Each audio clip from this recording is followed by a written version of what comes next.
Welcome to the music room at Holdenby House. What we now call the music room was formerly known as the billiard room, part of the suite of rooms that formed the male recreational area of the house. In Holdenby's case, this would have been the stomping ground of the third Lord Annerley and his friends. Luke Annerley was a man who moved in high places. One of his closest friends was Lord Rosebery, a famously short-lived Liberal Prime Minister at the end of the 19th century. He was also Lord of the Bedchamber to Prince George of Wales, and when the Prince became King George V in 1910, he appointed Luke as his Lord-in-Waiting. Here's a picture of Lord Annerley with the King during the Royal Tour of India in 1911. Lord Annerley was a man who clearly enjoyed the finer things in life, and one can easily imagine this room in its heyday. Much about this room hasn't changed since this time. For one, it still contains the original wallpaper, portraits of his two daughters, Lila and Lucia, and of his mother-in-law, Viscountess Clifton, still adorn the walls.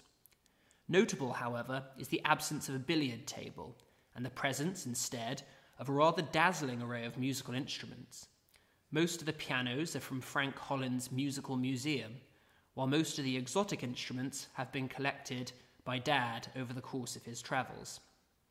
Today I'm going to play the oldest of the pianos, the 1794 Broadwood, an early piano with a very different sound to its modern counterparts.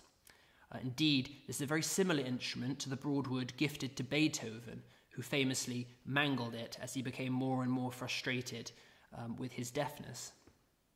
John Broadwood started life as a cabinet maker and ended up giving his name to one of the most famous dynasties of piano manufacturers. Indeed, the name still exists today.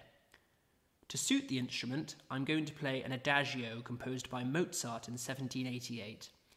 As a boy, Mozart had toured London and indeed stayed in Soho, just a few streets away from where this piano was made. One issue with this piano in particular is its lack of a very important note, middle C. I'm actually holding the middle C hammer here, which is clearly snapped at some point. Attempting a DIY repair is not something you do with a historic instrument, so for now we'll have to live without it. Being in B minor, Mozart's adagio gets round this problem by demanding fewer middle Cs than most pieces. The keen-eared among you will feel the lack of a middle C, nevertheless, on a few occasions, especially in the middle of the piece.